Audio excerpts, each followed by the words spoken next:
Glory days returning. Everywhere you turn, there is a sense of joy. You feel the intensity of greatness as Africa has been trending for all the right reasons. Unpredictable circumstance, incredible football with lots of goals. It's a win-win here at the studio as well. Welcome to the Saturday Breakfast Show, where sports update gives birth to all the intrigues happening in the world of sports. As usual, I've got TVC News On right here with me. How you doing?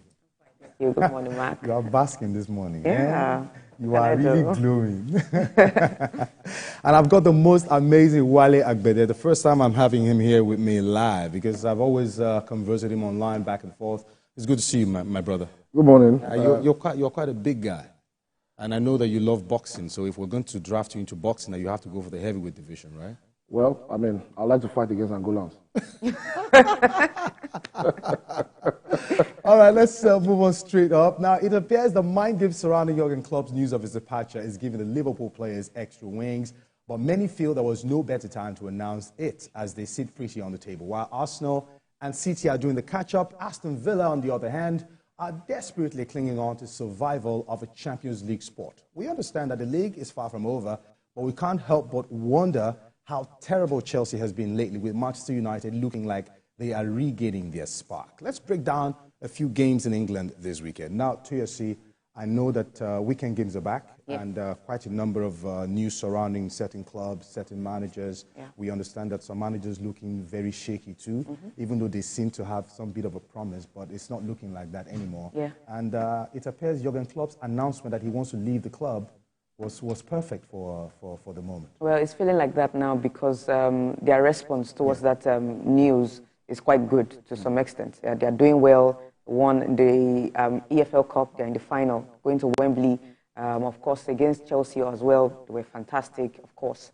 But if it had been the other way around, we'll probably not be saying this. We have said we should have waited to the end of the season, given the players, let them be themselves. Don't put extra pressure on them. Now they have to win these competitions, some of these competitions, especially the feasible ones like the Europa League, the EFL Cup, what else? Maybe the Premier League as well. They still have City to contend with. Let's not deny that fact. They have City to contend with. City have a game in hand before now and all of these things. But so far, so good. It's working out well. Jurgen Klopp is enjoying that extra incentive from his boys. They want to make sure him leaving will at least leave with some trophies. So far, so good. It's good.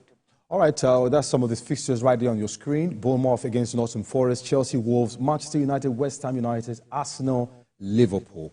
Wale Agbede, I mean, of all the games you've seen so far, which one interests you the most? And do you think there will be any result forthcoming with any of these games? Yeah, well, I mean, Arsenal-Liverpool, biggest game this weekend. Yeah. For Arsenal, it's an opportunity for them to remind the Premier League of who they were last season. Don't forget, they were top of the league. I mean, they were title contenders, right? This season, there are question marks, right? Okay. I don't forget that one of the subplots, after the breakdown they had towards the end of the season, one of the conversations that we had, right, was that, look, Arsenal now have to come back this season and show that they have the fortitude, the character, right, to push the big boys being Liverpool and City, who clearly are back again, in the fight for the league crown. So this game is an opportunity to beat the team that is on top of the league, and also to send a message to City, and other teams, and to themselves that they can compete, because we've seen Arsenal time and time again flirt with the top positions. They seem to be cementing their place as a top 4 team again, right? But to challenge for the title, these are the kind of games that Arsenal absolutely have to win. For Liverpool, like Theosi said, the players will now, I would assume, come together to try to give Klopp a fantastic sending off. And I mean, it doesn't get better than winning the Premier League, right? Absolutely. This is, again, another game for them, for Liverpool, to remind City that, look, we're not going to be going down anytime soon. Agreed. Now, we understand that Arsenal were flying at a point in time, but somewhere along the line, they started, regressing. And where do you think they got it wrong this time? Because it appears you would almost think that the mentality they had from last season would actually take them through this season and try to build them up to where they're going. But it appears that the moment they're actually going for something, they take 2 steps back again. Well, I think that the obvious analysis of this is that the quality of players in the competition is just a tad above Arsenal, right? when you look at City, Klopp was saying, Pep Guardiola, I beg your pardon, was saying in his pre-match press conference yesterday that his entire squad is fit, right? City have won 10 games in a row. That's like sending a warning out. Yeah, they've won their last 10 games in a row in all competitions, man. right?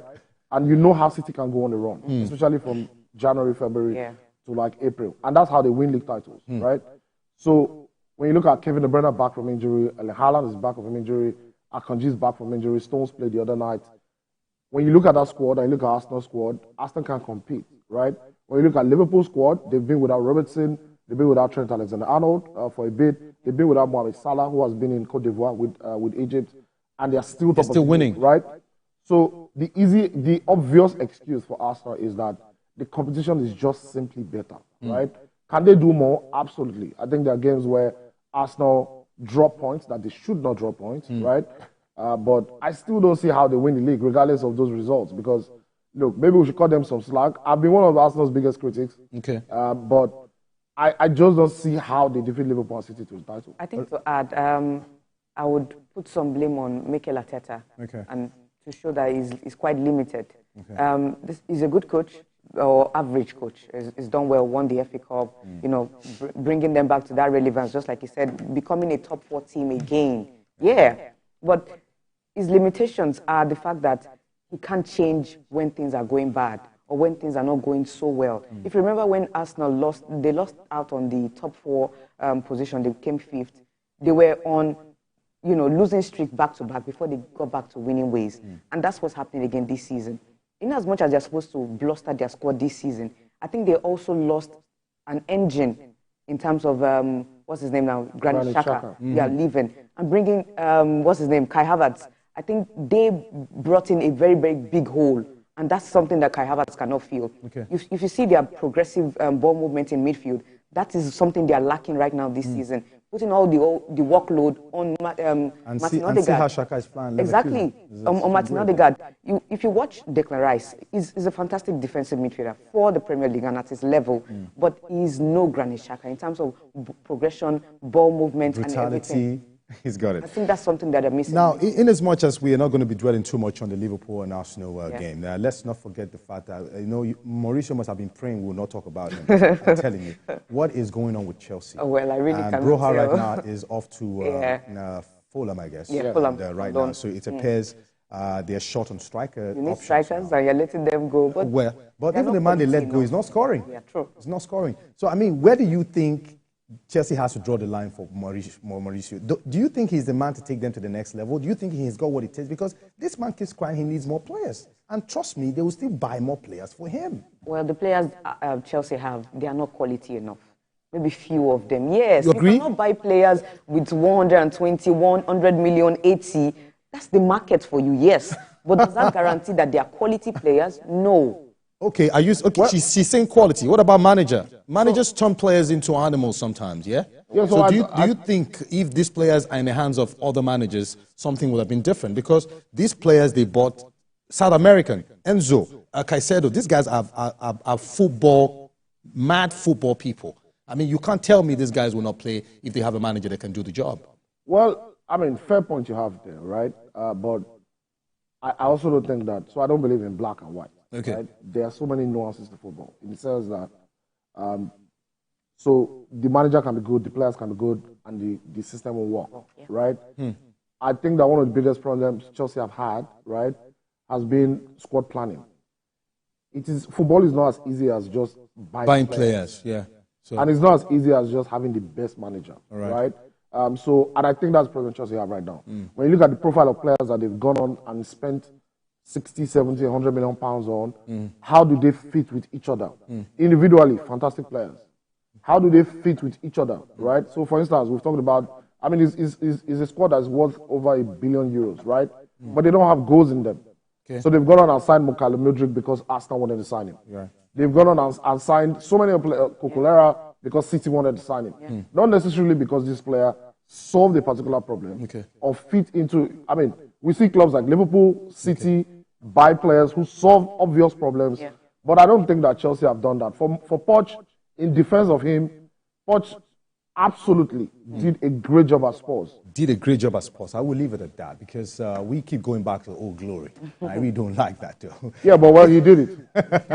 Well, it's the quarterfinal stage at the AFCON, of course, and the performance, of course, of the Super Eagles warmed the hearts of millions of Nigerians with impeccable display of dexterity and focus. Angola was knocked out by a lone goal. It's now 4 clean sheets in a row for the Super Eagles, who looks defensively solid. Lukman recorded the only goal of the evening. Osimhen did find the back of the net, but saw his goal ruled out for offside. In the first half, as closely as contested as anticipated, Guinea went ahead on 20 minutes when Bayo recovered, having been fouled by Mbemba to convert the resultant penalty. The lead lasted only 7 minutes, however, before Captain Mbemba connected with a corner to the far post and rifled the ball past goalkeeper Ibrahima Kone from a tight angle. DR Congo beat Guinea to reach the AFCON semi-finals. Of course, there's been widespread criticism of the Super Eagles outing at the tournament, but conceding just 1 goal signifies that the defenders are doing a fantastic job. We saw what happened yesterday, and I was totally impressed with the Super Eagles.